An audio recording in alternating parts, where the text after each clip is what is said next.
Hi, Wayne Dorban, live from Northern Colorado. And as you can see, we have a little different situation here today. I've got my guest with me live. We've got Sara Meyer with us, and Sara is my partner, actually. This is going to be fun.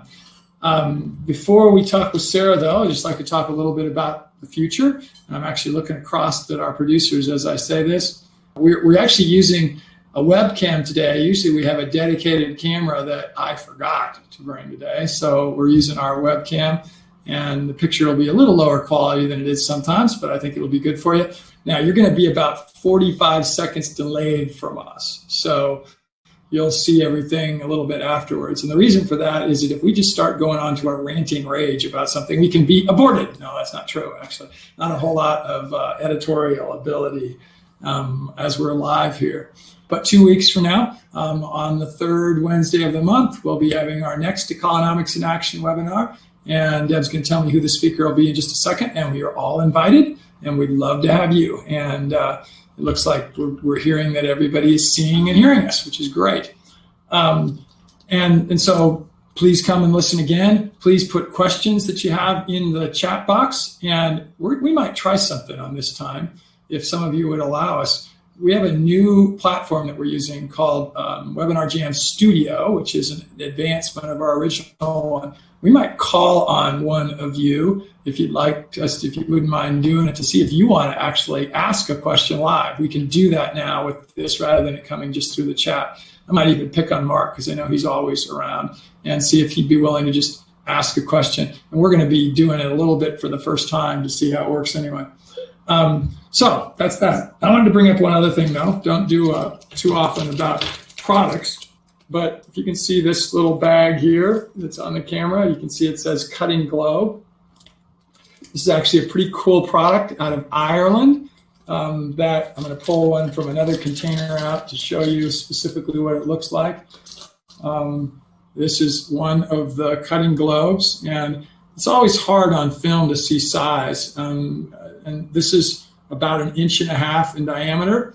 And as you can see, you can take it apart, into 2 pieces. And so what this is to be used for is to take cuttings or clones or starts from plants and to allow them to get a start on their growth while they're still on the plant before you take and plant them in the ground. This is an amazing new technology that I think is so unique, is so simple, that it's going to blow up the whole gardening community.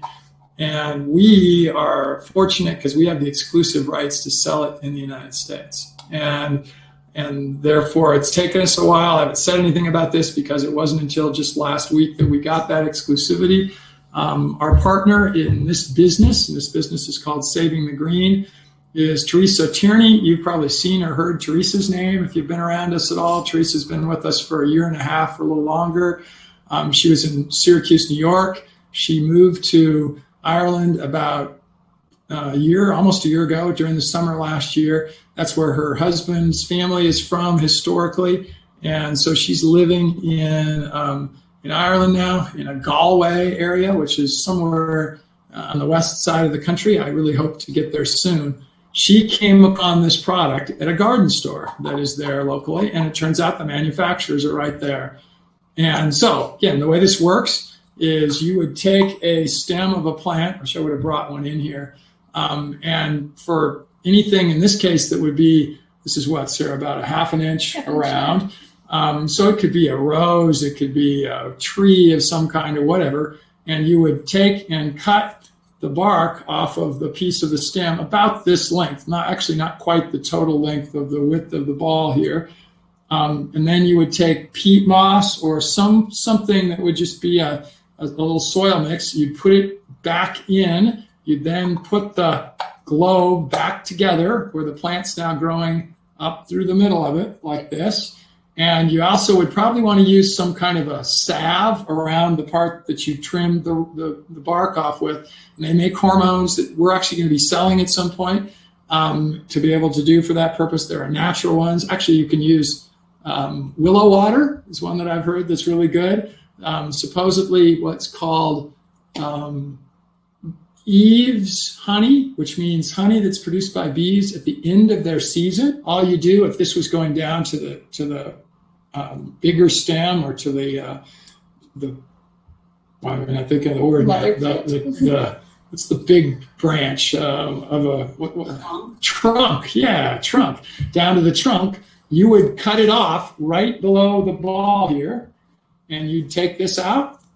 You'd take the ball off. You'd now have this amount of soil base and roots. You put it in the ground, and that's the amazing thing. It'll grow 10 times better. I don't know how many of you have tried to take cuttings and put them in the ground. I bought $40 worth this spring. I bought blueberries, raspberries, grapes, and blackberries that I got from a local store, $10 each. Did everything they said, put them into the ground, and they're now just sticks sticking out of the ground.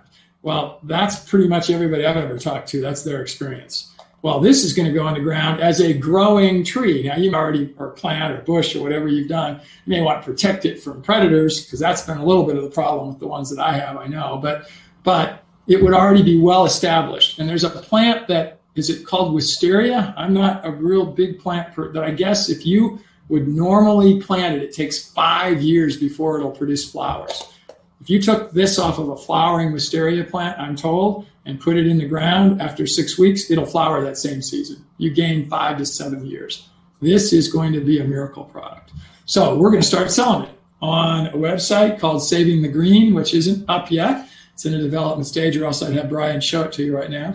And there'll be an Amazon store that we'll have for it, and we'll sell it online. So just want to let you know, we don't pitch our own stuff that often, but this is so cool this time of the year. And by the way, relatively inexpensive. You buy what's called a variety pack, which is what this one was that I showed you initially.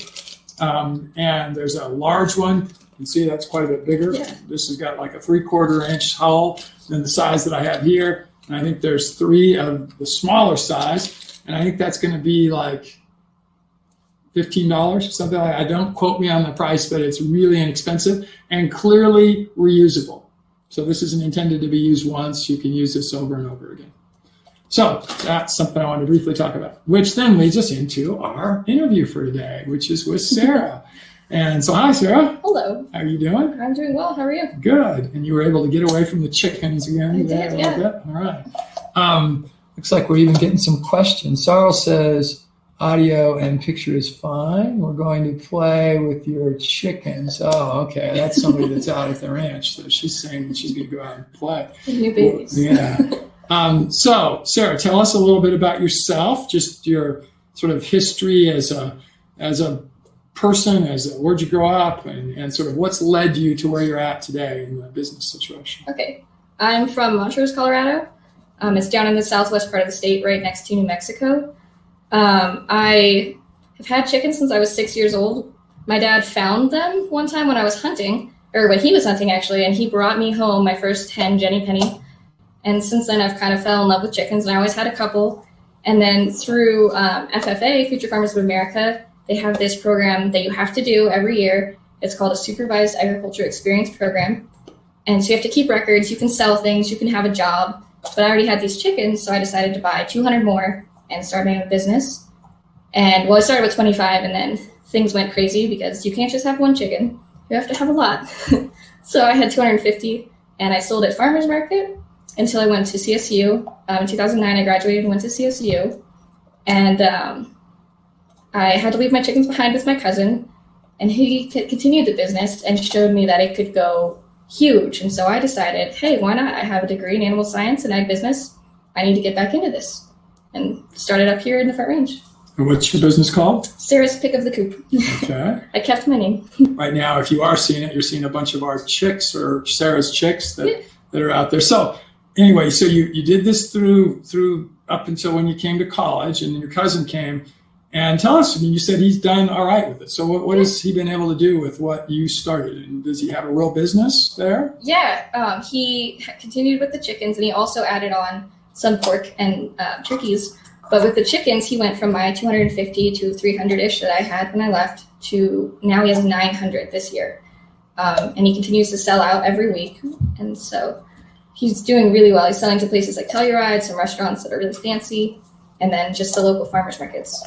By the way, Montrose, Colorado, for those of you watching from all over the world, is not it's tiny. Utopia. It's not big. It's tiny. It's not a wealthy community by any means.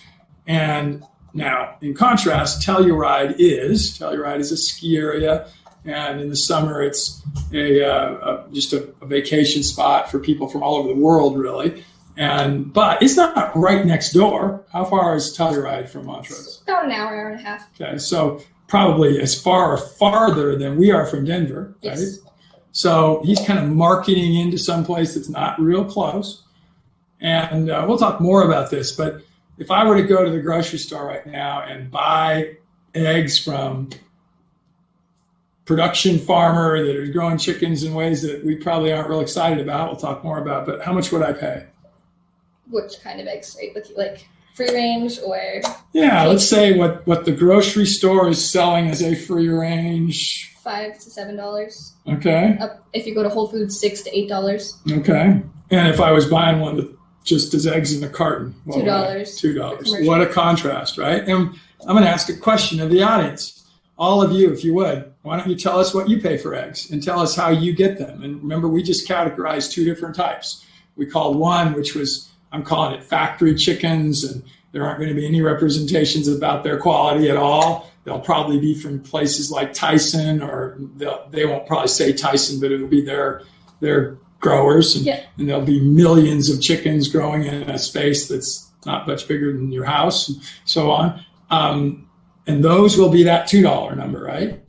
And if it's going to be free range, organic, in the grocery stores even, it's going to be in that 5 to 7 range. Yeah.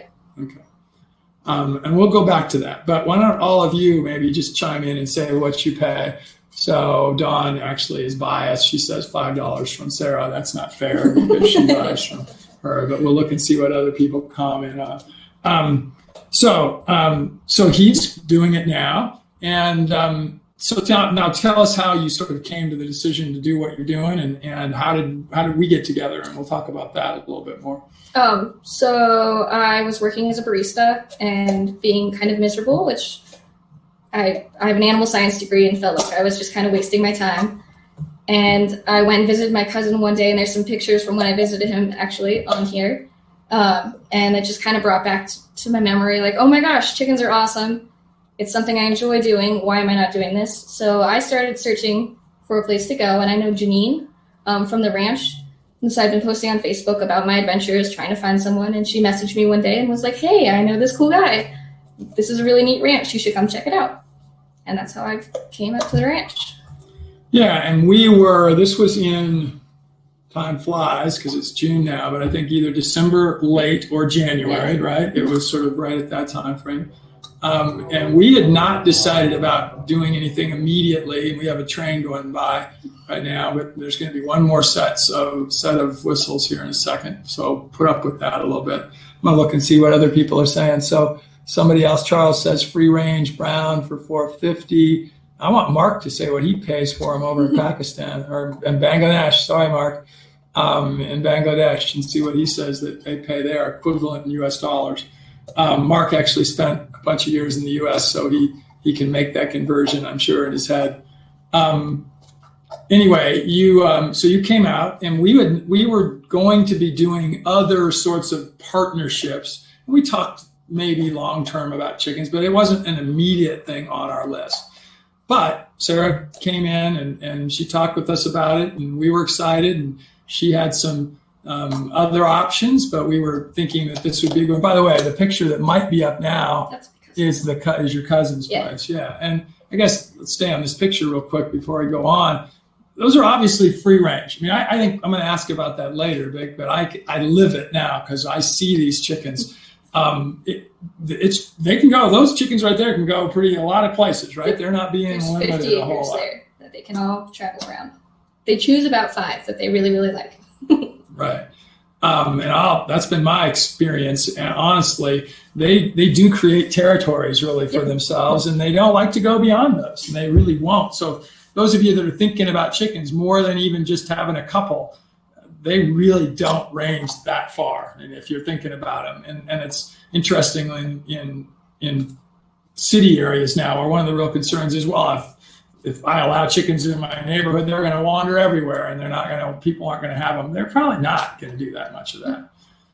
But anyway, so let's go back to timing. So we started talking, and so now let's fast forward till today. So, and meaning, give us the series of events that happened, because we were starting from nothing. You had passion, you had an idea, we had land, we had possibly some equipment and supplies, and you're actually going to look at various pieces of those as we look through here. And this is one thing that we had, which was a dog transport unit for greyhounds, actually. And that the top of this, not what you're seeing, the bottom is actually made from wood that we constructed, but it was made such that Sarah's not the tallest person in the world, but that she could almost stand up inside here now.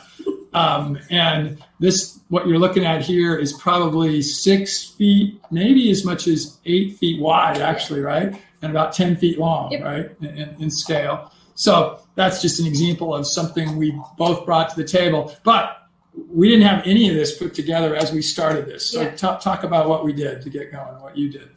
So first we were working on building a brooder so we could order chickens, and we built this same brooder in a very poor location at first, because it was really nice out in February, and we built it, and then it got snowy again, and then it melted, and the whole mountain drained right into the coop.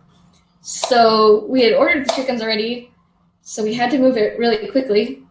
So we got the team and everybody joined in, and we built the bottom really fast. Actually, the day that I came back with chicks from Montrose, they were putting the finishing touches on right as I got there. And we'll get to that, so keep going. So we get the first set of chickens. They ended up in my basement for a couple weeks because their brooder was flooded, and we were rebuilding, and it was really cold out. And then, so the brown leghorns arrived. So there's 200 of them. They lived in my basement. Let's see, there's those guys right there. So they are really great white egg layers, but they're really kind of flighty, so they're not the most friendly. So they arrived. Then we got the brooder finished last minute, and we converted one other shed into a brooder for the leghorns, so we would have 2 available for the 2 different age groups. So then the second group arrived. We got them settled, and then we started building the large coop, which we'll have 2 to 3 of. So that's the large coop there. It's built mainly out of pallets. And I'm going to tell Brian, boy, get some pictures of that on a nice day, Brian. This is not what it looks like. It sure seemed like it in May, but that picture makes it look like we live in Seattle. And yeah, that's what it was kind of like in May. But that stream you see there, that doesn't run typically, but about 1 week a year. But it's been running now for almost 6 weeks. It's dry today. And it's finally completely dry. And again, this thing looks a lot nicer and better. And I don't know if you get a perception of size. How big is that, Sarah? It's about 16 feet wide by 25 or 26 long. Okay. And we're looking at the door. So that's the man door, the people door to come in and out. Sarah will be building something to where there'll actually be an automated door where they can come in and out of it. Is that going to be right next to this, Sarah? On that little plywood area. Right in the area. And you're not seeing the plywood because of the tree there. But Brian, do you have any pictures inside it? I know you've taken a bunch before, and we can look inside, but it's kind of divided into 2 segments. So talk about how it'll be used and how it's divided. Okay, so it's divided long ways, or hot dog style. The roosts in the back are the sleeping area. Like I mentioned before. So these are the roosts in the back area. The leghorns, especially, as I mentioned, are just super crazy. So when you come in to collect eggs, the front part will be for egg collection. The back part is for them to get away from people if they want, have their nice, quiet area, do their thing, stay relaxed, and lay lots of eggs. We'll talk about that. So, and there we are looking up, and we have a place where light can come in the middle of it, and it's really a very nice building. It's actually really almost a 5-star hotel for chickens. It is. And eventually this unit is meant to house what, about 300 or something like that? Yeah, about 300, somewhere in there. Right. So Sarah said she's in the construction process right now of one other one. So you missed one piece in that early stages. We did one other thing that we did. What did we do? We bought some adult birds. Oh, yes, we did. I forgot about that. And I don't know whether we have pictures of it. We do have a bunch of them other places, but tell what we did there. So we bought a chicken tractor from another farm, and then we moved it to the ranch. So there's Cluck Norris and his lady. So Cluck Norris is actually from the Humane Society. He's a rescue. But anyway, we bought these other adult hens. There were 45 to 48 of them. And we moved them out. We moved their chicken tractor housing. We had to catch all these chickens on this ranch, put them into the chicken tractor, which is a red coop. How big is that one? It's about 12 by 8. Okay, so it fit right on the trailer. We put the chickens in and we drove them down the highway about an hour and a half, which that's their special adventure. And then they are laying the eggs right now. And then these girls on my lap are 2 more that came from friends that had them in the city, and they had to move and they couldn't keep them at their new place. So these 2 came. They're Benny and Sunny, Benedict and Sunny side up. So I've been kind of collecting these chickens as we go to try to increase volume because there's a lot of demand right now. Yeah, you're selling out on there's way more demand than you have supply for in the short term. Yeah. So just so everybody gets it, so we'll put it all together. We have at Sarah's farm has 3 different groups of chickens now. One group is the adults, which we bought most of in one big buy, but we've been accumulating some others. And there's about 60 of them now. And they're laying all the time. We're going to talk about how many eggs that chickens lay on a regular basis, because I think there's some myths about that. And then we got the second group, which was the one that Brian's was showing the pictures in the brooder of. And those are, you told me the other day, about a month or less away from laying, right? If you looked at them today, they're going to lay in about a month, and there's about 250 of them in that range. Then the last group is the youngest group, that is the ones you've been seeing in the coop up the hill, and those are actually them outside. Yeah, right? That's the littlest one. So these are the youngest, and they're 2 or 3 weeks younger than the first group. So they'll start laying about 2 weeks after the first group. And all of these groups now are free range. So what does that mean? When are they just out all the time, or what's the day like? What's a day in the life of a chicken at Mountain Sky Ranch? So our chickens get out when there are people around. For right now, they'll have an automatic door soon. So they get out about 8 o'clock whenever the first person shows up and lets them out. And then they free range all day. And I've managed to talk to Farmer Ben, who has been putting them in at about 9:30 because the young girls don't want to go inside. They want to go inside at the very, as soon as it's pitch dark. They don't want to go inside before that. So they're like crazy party girls. The other girls put themselves away at about 7 o'clock, the older group. But they free range all day long. Trying to get them in is impossible. I was getting them in with a bucket and a stick and making loud noise, and that worked for about a week, and then they figured it out, and now they don't. They just look at me when I bang on a bucket. So and how about that middle group? What time do they go in? Also about 9:30. They're the partiers too. Yeah. Okay. I'd say as chickens get older, they put themselves away sooner. Okay. Kind of like people.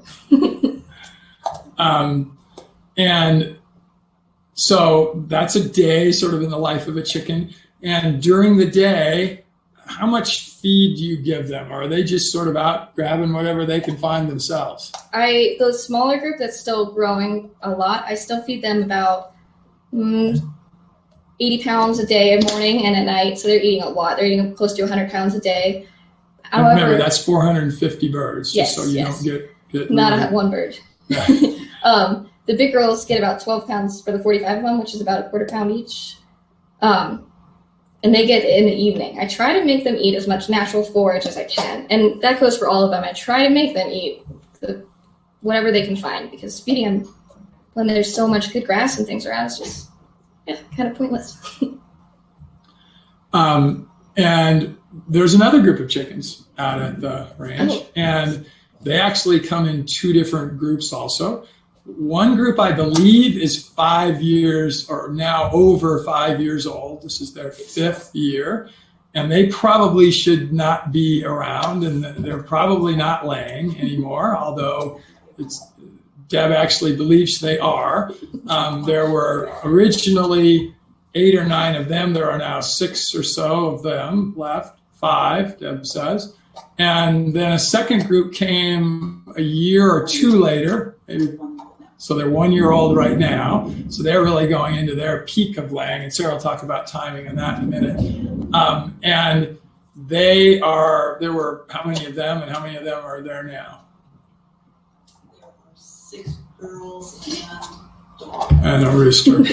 We'll talk about roosters in a minute. But they are now have been laying through the winter.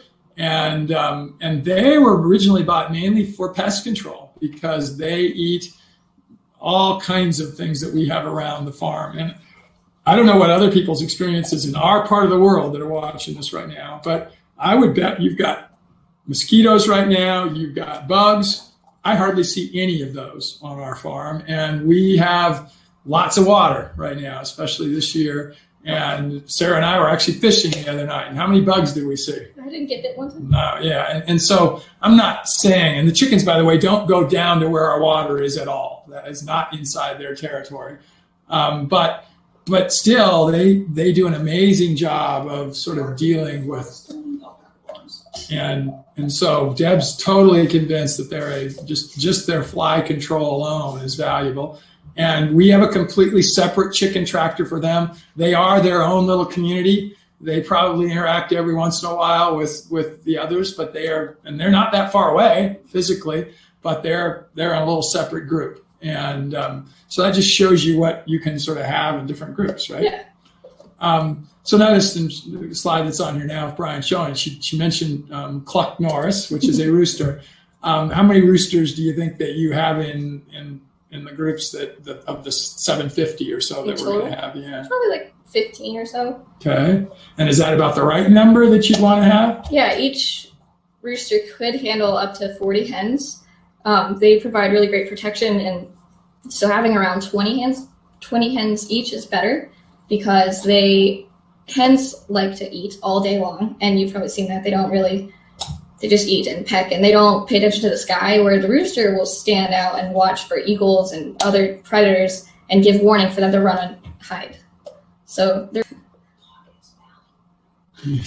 dog is valuable.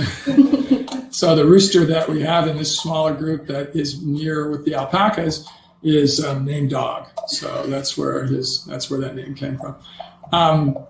So this is Cluck Norris, and that brings up a good point. When we first got chickens out at the ranch, this group of that we talked about, we didn't have a rooster, and we would put them out in a free range situation during the day, and we did lose them to raptors, to birds of prey. We have eagles that are in our area. We have peregrine falcons. We have osprey because we have a big lake that's very close. Lots of airborne predators.